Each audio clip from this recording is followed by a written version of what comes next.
제가 최근에 상을 하나 받았습니다. 그것도 트로피를 받았습니다. 제 아이들이 준 크리스마스 선물이었는데요. 손바닥만한 크기에 이렇게 쓰여져 있었습니다. World's Best Dad. 세계 최고 아빠. 이렇게 쓰여져 있었습니다. 여러분들은 어떠신지 모르겠지만 저는 이걸 받고 정말 민망하고 부끄러워서 혼났습니다. 얼마나 양심에 찔리는지. Worst Dad가 아닌 것만 해도 감사한데 이런 선물을 애들한테 받고 나니까 그냥 얼마나 민망한지, 그럴 자격이 없는 아빠인 걸 제가 너무 잘 알거든요. 그래서 그냥 좀 이런 아빠 좀 돼봐 라는 이야기로 그냥 받아들이기로 했습니다. 저는 이걸 받고 나서 아브라함이 생각이 났습니다. 아브라함 마음도 저랑 비슷하지 않았을까 이런 생각이 들었습니다. 물론 하나님께서 아브라함을 이름을 아브라함으로 붙여주셨는데, 아브라함의 이름 뜻이 무엇입니까?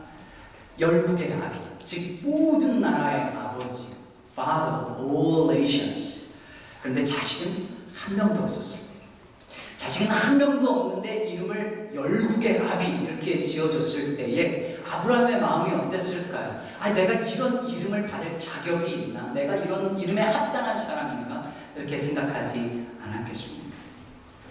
우리도 그렇습니다.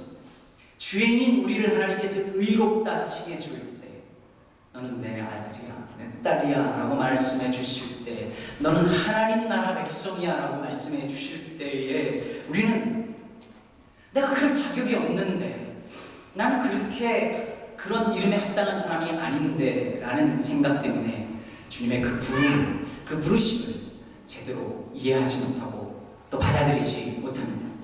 오늘 본문 디모데후서 4장 8절에 보면 사도 바울이 이렇게 말합니다. 이제 후로는 나를 위하여 의의 면류관이 예비되었다. 저는 이 구절을 읽으면서 생각했습니다. 또 우리 모두 다 그런 생각하지 않겠습니까? 그래, 바울은 평생 복음 전도에 헌신했고 이방인 선교에 큰 업적을 남겼으니까, 그래, 이런 업적을 인정해서 이런 상 받을만 하지 라고 생각합니다. 만약 오늘날이었더라면 바울은 마더 테레사, 빌리 그레암, 그리고 한경직 목사님께서 받았던 종교계의 노벨상이라 불리우는 템플턴 상 정도는 거뜬히 받았을 것입니다. 그런데 정말 바울은 그가 자신의 그 선교 사역이 성공적이었기 때문에, 혹은 수많은 전도의 열매를 맺었기 때문에, 그래서 이제 나를 위해서 의의 면류관이 예비되었다라고 생각했을까요? 정말 그렇게 생각했을까요? 오늘 디모데후서는 사도 바울이 마지막 남긴 서신서이자 죽기 얼마 전에 디모데에게 보낸 개인적인 편지입니다. 지금 그는 로마의 감옥에 갇혀 있습니다. 바울은 이제 곧 자기가 죽음에 임박해 있다는 사실을 분명히 알고 있었습니다. 6절에 말하듯이 이제 떠날 시각이 가까웠습니다. 그래서 이제 곧 사형 언도를 받기 전에 자기가 너무너무 사랑했던 자기의 영적인 아들 디모데를 보고 싶은 겁니다. 그러면서 말합니다. 이 디모데후서에서 그 영적인 아들에게 내가 이제 죽기 전에 네가 믿음으로 인내하면서 힘들고 어려울지라도 믿음으로 인내하라 이렇게 보면, 근데 여기서 안 끝납니다. 오늘 말씀 보니까 9절에 이렇게 말합니다. 너는 어서 속히 내게로 오라. 보고 싶으니까 얼른 오라는 것이. 21절에 이렇게 말합니다. 너는 겨울 전에 어서 오라. 왜 겨울이 되기 전에 오라고 했을까요? 바울은 지금 복음 전도한 것 때문에 로마의 감옥에 있습니다. 이 디모데는 어디에 있습니까? 에베소 지역에서 목회하고 있습니다. 그런데 에베소에서 로마까지 가려면 지중해를 건너서 가야 하는데, 겨울이 되면 지중해에서 항해를 하지 않습니다. 항해를 하기가 어렵습니다. 그래서 겨울이 되기 전에 오라는 것입니다. 겨울이 지나고 나면 바울은 이제 더 이상 이 세상 사람이 아닐지도 모릅니다. 그러니까 겨울이 되기 전에 사랑하는 디모데, 그가 너무너무 사랑했던 아들 디모데를 한 번 더 보기를 원해서 겨울이 되기 전에 어서 속히 오라 이렇게 말하는 것입니다. 그러므로 바울에게 있어서 이 겨울이라는 계절은 그냥 단순히 봄, 여름, 가을, 겨울의 그런 겨울이 아니었습니다. 그 인생에 있어서의 겨울이었습니다. 지중해의 배가 더 이상 항해하지 못하는 것이요. 이제 사도 바울은 그의 몸은 이제 더 이상 움직일 수 없습니다. 더 이상 이제 복음 사역을 위해서 달려갈 수 없습니다. 이제 달려갈 길을 다 마쳤습니다. 이제 떠날 시간이 되었습니다. 너는 겨울 전에 어서 속히 오라. 이 한 구절이 우리에게 가르쳐 주는 것이 무엇일까요? 이 땅에서의 우리의 인생이 기한이 있다는 것입니다. 영원하지 않다는 것입니다. 하루가 24시간이고 1년이 365일로 정해져 있다라고 하는 사실이 우리에게 얼마나 다행인지 모릅니다. 우리로 하여금 우리의 인생도 끝이 정해져 있다는 사실들 깨닫게 해주고 그 마지막 순간을 연습하게 해주기 때문입니다. 사람들은 누구나 나이가 들면 노후 걱정을 합니다. 말년에 뭐 하면서 살지, 은퇴하고 뭐 하고 살지, 어떻게 하면 아프지 않고 건강하게 살지 생각합니다. 저희 어머니는 항상 보면 늘 어떻게 하면 나중에 자식들에게 짐이 되지 않을까 늘 그런 생각을 하시는 것 같습니다. 자식이 있으면 있는 대로 고민이고 자식이 없으면 없는 대로 걱정입니다.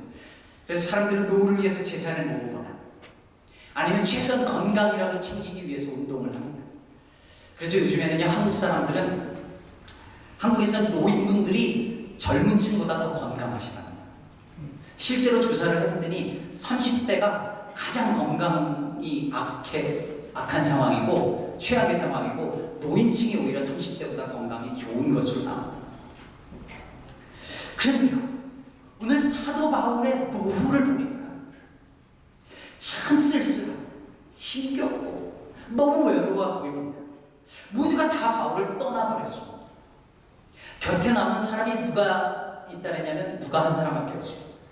병들은 사도 바울 옆에 의사였던 누가 한 명만 남고 다 떠났다라고 고백을 합니다.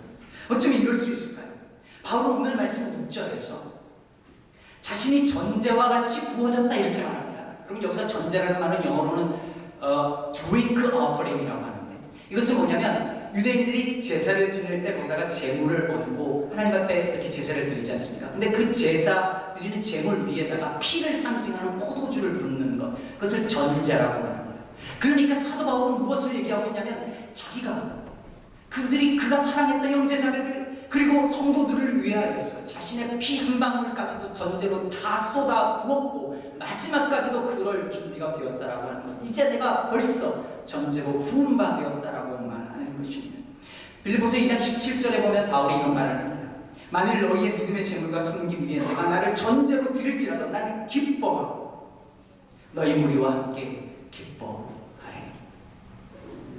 너희들을 위하면 내 이 몸의 온 피도 다 전제로 쏟아 부을 준비가 되어 있었고 그렇게 살았고 지금 죽음의 순간에도 그럴 것이다 라고 말하는 것입니다. 최문자 시인의 고백이라는 시를 보면 이런 기가 막힌 내용이 나옵니다. 향나무처럼 사랑할 수는 없었습니다.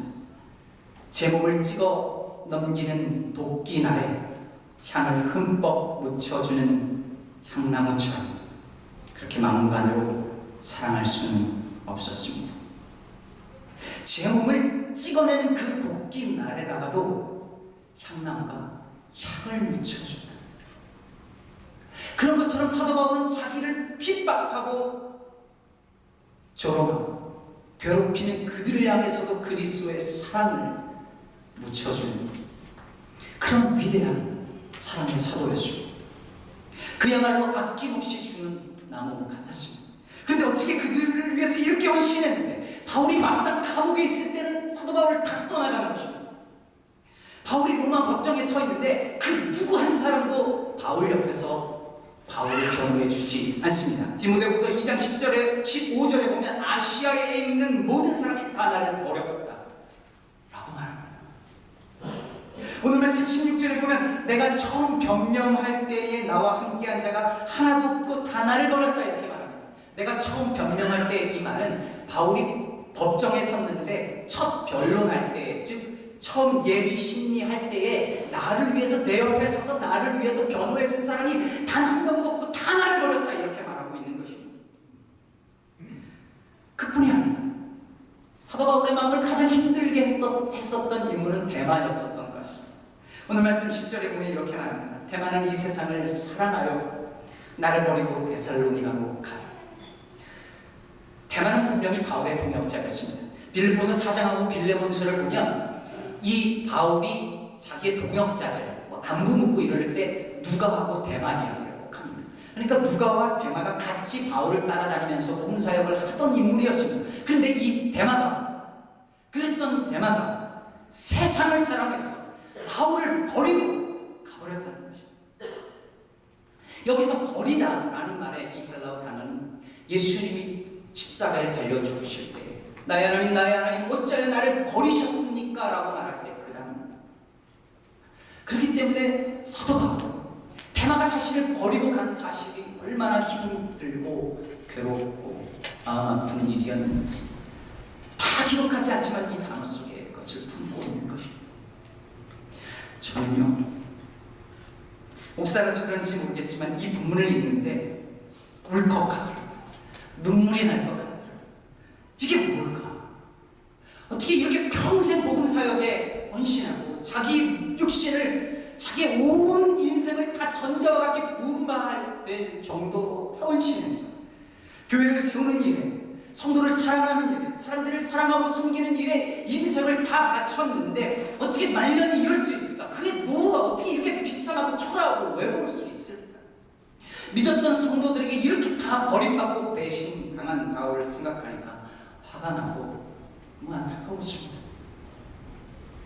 가끔 그런 말 듣습니다. 목사는 교회에서 목사에게 제일 잘해주는 사람을 가장 경계해야 된다. 장로님들과도 거리를 좀 둬야 된다. 친하고 잘해주는 사람이 나중에 목사를 힘들게 하니까 거리 두라고 이렇게 말합니다. 이런 말이 교회라는 공동체에 합당한 말일까? 그런데 실제로 이런 일이 일어나고 사도 바울이 이런 일을 겪은 것입니다. 다 떠나갔습니다.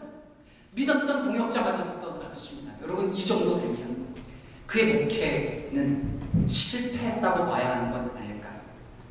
평생 헌신했는데 다 떠나가 버리고 마지막 감옥에서 동역자 한 사람 누가만 남아있는 이 현실,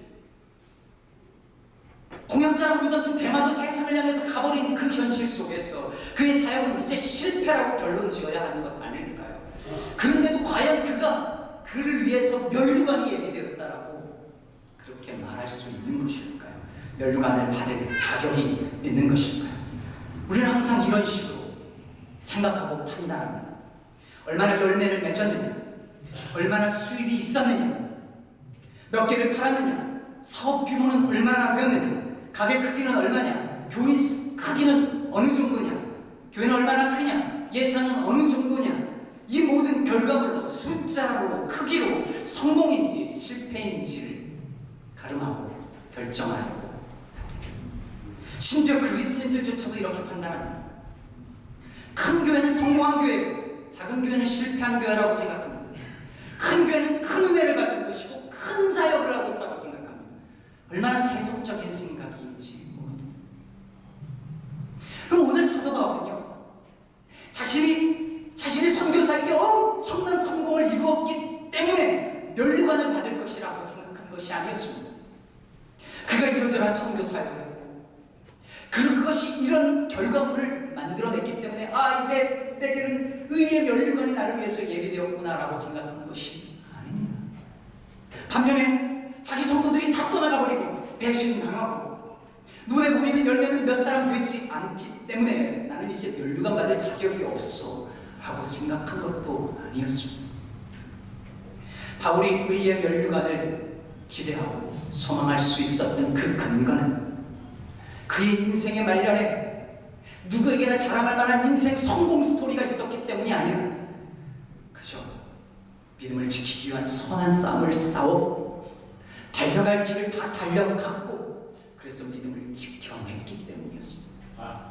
그 경주에서 1등했기 때문이 아니라 완주했기 때문이었습니다. 그 믿음을 가지고 엄청난 업적을 이루었기 때문이 아니라 저 믿음을 지켜냈기 때문이었습니다. 여러분, 이 한 해 2013년도를 여러분의 삶을 어떻게 평가하십니까? 어떤 사람들은 올 한 해 내가 얼만큼 벌었고, 얼만큼 팔았고, 이만큼 사업을 확장했고, 이 정도 승진했고, 이만큼 해놨으니까 성공적인 한 해였다라고 평가합니다. 또 어떤 이들은 열심히 일을 했지만 아무것도 해놓은 것도 이룬 것도 아무것도 얻은 것도 없고 맨날 제자리고 사업은 안 되고 직장을 잃기도 했으니 나는 올 한 해 실패다라고 말합니다. 만약 그렇다면 말이죠, 사도 바울처럼 실패한 인생도 없을 것입니다. 사도 바울이 누굽니까? 최고의 가문에서 최고의 학벌을 자랑하던 인물이었습니다. 그러던 그가 예수를 믿고 어떻게 되었습니까? 결혼도 안 했으니 가족도 없죠, 자식도 없지요. 이제 혼자 감옥에서 쓸쓸한 치료를 받습니다. 인간적으로 보면 이보다 비참한 인생이 어딨어. 여러분, 오늘 말씀 13절에 보면 디모데에게 부탁을 하면서 네가 올 때에 드로아 가부의 집에 내가 둔 그 겉옷, 그 가옥을 가져오고, 그리고 책을 한 권 가져오는데 가죽으로 쓴 책, 여기서 가죽은 파피루스를 말하는 것이고 성경을 의미하는 것이라고 봅니다. 여러분, 평생 주를 위해서 헌신했는데 이제 그가 처한 위치는 감옥이고 옆에 있는 사람은 누가 아닌 사람이고 이제 그가 가질 수 있는 건 겉옷 한 벌, 성경책 한 권, 그게 다였습니다. 세상의 기준으로 볼 때 이거보다 실패한 인생이 도대체 어디 있습니까? 사람들은 다 떠나가고 가진 것이라고는 옷 한 벌, 성경책 한 권뿐인 인생을 보고 누가 당신 인생 성공했다, 너 정말 잘 살았다, 이렇게 누가 우리 이 세상 속에서 평가해주고 말해주겠습니까? 근데 사랑하는 성도 여러분, 하나님 절대로 우리가 무엇을 이루었는지를 보고 평가하지 않으십니다. 하나님은 우리가 얼마나 많은 것을 가졌는지, 올 한 해 동안 얼마나 많은 것을 이루어냈는지를 보고 너 잘했다, 너 잘못했다 말씀하지 않으십니다. 아무것도 이루어내지 못하고 다 잃어버렸을지라도 그것을 보고 잃어버렸기 때문에, 얻어내지 못했기 때문에 실패했다라고 말하지 않으십니다. 그럼 뭐라고 하실까요? 저는 이 말씀 묵상하면서 주님이 뭐라고 말씀하실까 생각해 보았습니다. 한 해의 끄트머리에 힘겹게 도착한 우리를 향하여 주님은 뭐라 말씀하실까 묵상하는데 제 마음속에 이런 단어들이 들려왔습니다. 수고했다, 고생했다, 여기까지 오느라 참 애썼다. 정말 우리 주님은 그렇게 말씀해 주실 것 같습니다. 얼마나 많이 혹은 얼마나 적게 무언가를 가졌느냐, 얻었느냐에 상관없이, 얼마나 빨리 혹은 얼마나 늦게 왔느냐에 상관없이 주님은 우리를 향하여 여기까지 오느라 애썼다, 이렇게 말씀해 주실 것 같습니다. 우리 옆분에게 그렇게 한번 말씀해 볼까요? 여기까지 오느라 애쓰셨습니다. 우리 손도 좀 잡아주시고, 여기까지 오느라 애쓰셨습니다. 수고하셨습니다. 사랑하는 여러분, 애쓰셨습니다. 수고하셨습니다. 이루어낸 것이 없다고 실패라고 생각할 필요 없습니다. 많은 것을 이루었다고 성공이라고 자만할 이유도 없습니다. 지난번 금요 기도회 때 말씀드렸지만 이사야 6장에 보면 유명한 구절이 나옵니다. 하나님께서 누가 나를 위하여 갈고 말할까? 이사야 선지자가 내가 여기 있나이다, 나를 보내소서, 이렇게 말합니다. 우리가 너무너무 잘 알고 너무너무 유명한 구절이죠. 그런데 우리는 그 다음 구절을 잊어버립니다. 이사야 선지자가 주님 내가 여기 있사오니 나를 보내소서라고 말한 그 다음 구절에 주님께서 이렇게 말씀하십니다. 가서 이 백성에게 이르기를 너희가 듣기는 들어도 깨닫지 못할 것이요 보기는 보아도 알지 못하리라. 이사야 선지자는 하나님의 말씀을 백성들을 향하여서 열심히 전할 것입니다. 근데 백성들은 들어도 깨닫지 못할 것이고 보아도 보지 못할 것이라는 것입니다. 아무리 설교를 해도 백성들은 깨닫지 못할 것이고 절대 믿지 않을 것입니다. 하나님께서 그걸 말씀해 주신 것입니다. 그러면서도 너는 가라. 가서 아무리 전해도 듣지 않을 것이다. 아무리 전해도 믿지 않을 것이다 라고 말합니다. 여러분, 열매로 판단하면 이사야 선지자도 실패합니다. 평생 설교했는데 한 명의 열매도 없이 누구도 믿지 않는데 그 인생을 어떻게 성공이라고 말하겠습니까? 열매를 기준으로만 삼는다면 오늘날 아무 열매를 맺지 못하면서도 복음을 증거하며 이름 없이 명예 없이 순종하며 주의 복음을 증거하는 수많은 사역자들, 전도자들도 다 실패합니다. 그러나 우리 주님이 원하시는 것은 성공이 아니라 성실인 줄로 믿습니다. 얼마나 크고 많은 것을 얻어냈느냐가 아니라 얼마나 신실하게 주의 말씀에 순종했느냐를 주께서는 보시는 것입니다. 제가 살던 충북 제천에 큰 교회가 있었습니다. 교회 이름이 큰 교회였습니다. 실제로는 상가 건물에 있는 규모가 작은 교회였습니다. 근데 교회 이름은 큰 교회.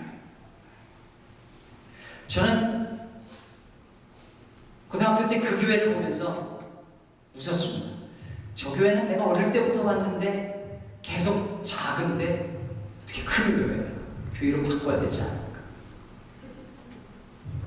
제가 어리석었죠. 주님이 보시기에는 메가처치도 작은 교회가 될 수 있고 작은 교회도 큰 교회가 될 수 있음을 몰랐던 것입니다. 만일 사도 바울이 눈에 보이는 결과물로 그 인생을 평가했다면 어떻게 되었을까요?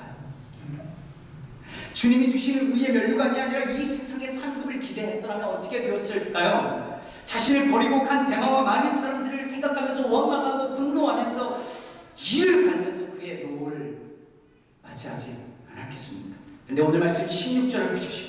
나와 함께한 자가 하나도 없고 다 나를 버렸으나 그들에게 허물을 돌리지 않기를 원하노라. 그들을 비난하거나 원망하지 않습니다. 용서합니다.